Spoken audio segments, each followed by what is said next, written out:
салому дуруди бепоён ба ҳар яку як шумо бародарону хорони муҳоҷир, бародароне ки дар муҳоҷират қарор доред ва қонунгузориҳои муҳоҷират ба шумо писанд аст. пас ба шабакаи мо дар YouTube, дар Telegram обуна шуданро фаромӯш намекунем, зангулачаро даргирон монем ки то ки аз қонунгузориҳо яккуми шуда бохабар шавем. Телеграми мо Қонун РФ, ё ки дар комментария, дар якум комментария ман мегузорам, дар комментарии дигар навораҳо ҳам ҳаст ҳамин чиз, силкаи канали мо Қонун РФ Телеграм. дар Телеграм ба саволҳои шумо дар як рӯз 1 соат 2 соат вақт ҷудо карда ман ҷавоб дода метавонам. Не ки мутаассифона ман узри худро ба ҳамаи шумо мерасонам ки дар YouTube ман ба саволҳои шумо ҷавоб дода наметавонам, ба он сабабе ки дар YouTube якумаш гапҳои бекорчӣ бисёр, одамои бекорчӣ бисёр ва гапҳои намешудагӣ бисёр. Барои ҳамин ман дар омода хондан ба вақтам нест, ҷавоб доданам намехоҳам. ҳаматонро таклиф мекунам ба Telegram. дароед ба Telegram, агар ба шумо лозим бошад маълумотҳои ҳуқуқӣ, саволҳои худро диҳед, ман ҳатман ҷавоб додан ба ҳаракат мекунам. номи канал Қонун РФ ё ки дар ҳамин навор дар якум комментария. мисли дигар наворҳо метавонед ки пайдо карда обуна шавед. Пас наворро сар мекунем. навор имрӯз якумаш дар бораи рӯйхати сиёҳ, дуюмаш дар бораи амнистия, сеюмаш барои шахсоне ки через Беларусию дигар давлатҳо ноқонунӣ вориди Россия шудагӣ чӣ мешавад. якум сар мекунем дар бораи рӯйхати сиёҳ. 8 августи 2024 фармон таҳти рақами 248 аз тарафи президенти рус имзо шуд бо ном висилка, яъне ки берун кардани шаҳрвандои хориҷие ки ноқонунӣ дар ҳудуди Россия қарор доранд контрол карда шавад ва реестр сохта шавад ки дар ҳамон реестр дохил карда шавад ҳамаи шаҳрвандое ки ноқонунӣ дар ҳудуди Россия қарор доранд. яъне ки ҳукумати рус акнун метавонад ки ҳамаи моро донад ки мо дар куҷо гаштем, чо карда гаштем, қонунӣ қарор дорем ё ноқонунӣ дар ҳудуди Россия кор ва фаъолият мебарем. ин чӣ хел мешавад, ҳозир ман шуда гуфта мегузарам барои шумо. рӯйхати сиёҳе ки аз тарафи Тоҷикистон таблиғ дода шуда буд, дар он ҷо одамои фавтида буданд, одамои ВНЖ-дор, паспортдор, документдор ҳама буданд. акнун реестри ҳақиқӣ 5 феврали 2025 ба кор медарад. дар вай реестр ҳамаи одамое ки ноқонунӣ ҳастанд дар ҳамон реестр дохил карда мешаванд. шумо метавонед ки ба фамилия, имя, отчество, ба ному насаби худатон, номи падар худатонро фаҳмед ки шумо ҳастед дар ҳамон рӯйхат ё не. агар шумо номи худро дар рӯйхат пайдо кардеду не ки ҳуҷҷатотон 100%, шумо метавонед ки бо ВМ ё ба участковӣ муроҷиат кунед, номи шуморо аз вай рӯйхат берун мекунад. шахсоне ки ҳуҷҷатотон нест, не ки шумо дар ҳамон рӯйхат ғалтидед, шумо медонед ки шумо депорт доред, видварение доред, запрет доред, ҳатман ҳудуди Россияро тарк кунед. шахсоне ки регистратсиятон миграсиони картатон муҳлаташ буд шудагӣ 4 сол бошад, 5 сол бошад, 10 сол бошад, дар Россия бурмадагӣ нестед, не ки запрет, депортатсия ягон чӣ надоред. яъне ки фақат шумо ҳуҷҷатотон нест, бояд ки ҳуҷҷатҳои худро қонунӣ кунед. шумо чӣ кор бояд кард? аз 1 январ то 30 апрел ба худомо вақт дода шуд. яъне ки шумо метавонед ки баъди 5 феврал, фақат ҳозир не, 5 феврал реестр пайдо мешавад, ному насаби худро гирифта тафтиш мекунем. агар дар ҳамон ҷо бошем ва донем ки мо дар Россия ноқонунӣ қарор дорем, ҳуҷҷатҳомо нест, не ки запрету депортатсия видварение надорем, метавонем ки ба УВМ муроҷиат кунем барои ҳуҷҷатҳои худро қонунӣ кардан.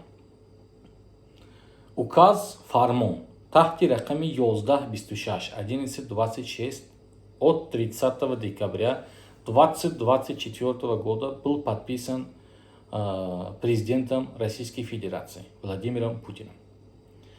барои ҳамин шумо вақте ки дохили МВД мешид, аввал аниқ мекунед ки дар куҷо шумо ин процедураи гузашта метавонед.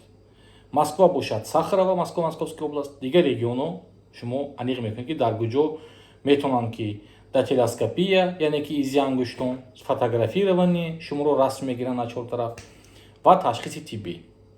вақте ки шумо мерид, шумо мегӯед ки с какой цели вы прибыли МВД. шумо бояд ки ҳамин гапа гӯед ки я пришел легализоваться в рамках указа 1126 от 30 декабря 2024 года, подписано президентом РФ.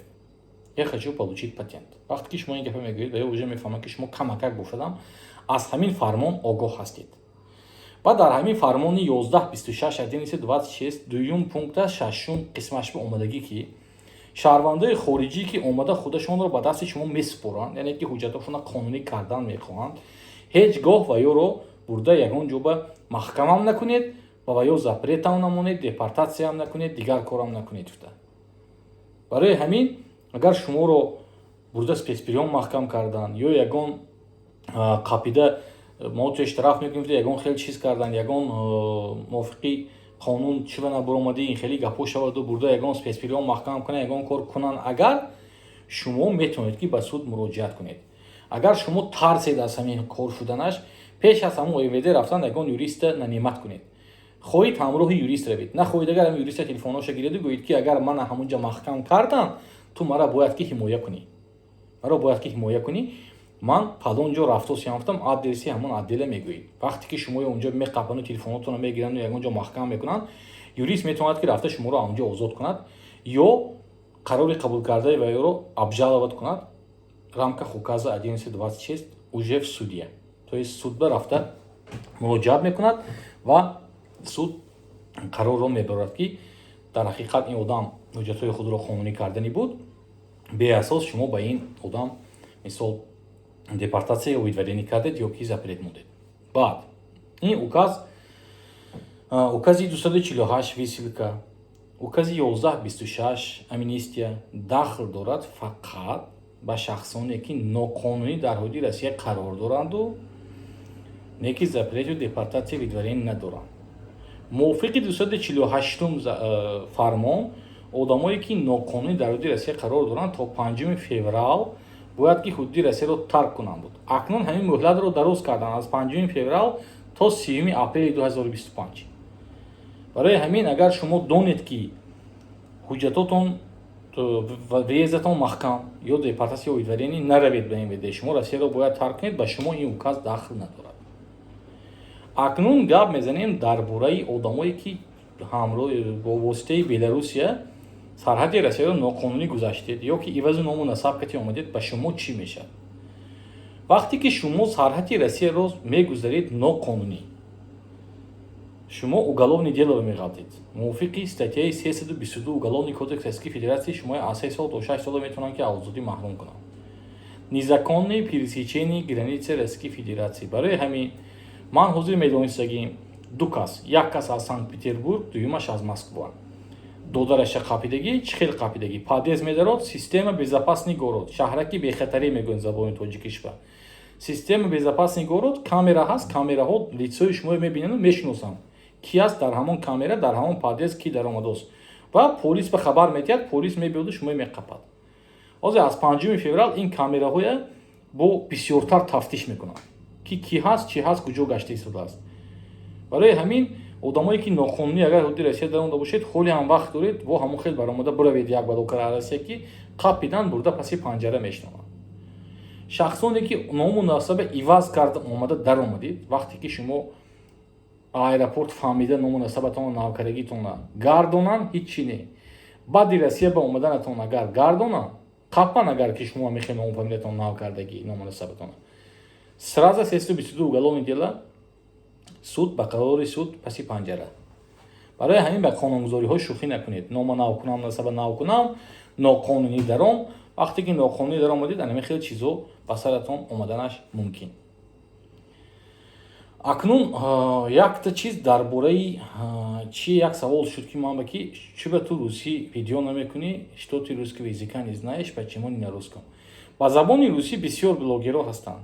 анавай ки ҳаст Вадим Кожинов, бисёр мардаки хуб ба забони русӣ, бо дусе юристҳои дига ҳастанд. метавонед ки шумо дар омада ҳамонҳоро ба забони русӣ тамошо кунед. ман акун ин наворо мекунам барои шахсоне ки забони русиро намедонанд, забони тоҷикӣ хубтар мефаҳманд. барои ҳамин аз указе ки баромадагӣ амнистия истифода баред, шахсоне ки мигратсиони картатон регистратсиятон буд шудагӣ.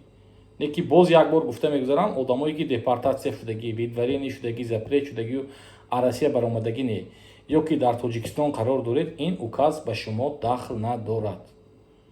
аз 5 феврал бо як бор дига гуфта мегузарам, шаҳрвандои Тоҷикистон, Ӯзбекистон куҷое набошад ки ноқонунӣ дар ҳадуди Россия қарор дорад, як хел ограничениҳо мемонанд, ки худатон маҷбур шуда аз Россия баромада меред. баъд полис бесуд метавонад ки шуморо депортатсия видварӣ кунад. аллоҳи меҳрубон ҳаматон нигаҳбон бошад бародаро. амнистия ба ҳатман баъди 5 феврал муроҷиат кунедтон. ҳозир указ ҳаст, инструктияш акун гирифтагӣ, ҳама бохабар. иншоаллоҳ ба шумо бояд ки мушкилитонро осон кардан ба ҳамин укази 1126 ёрдам кунад.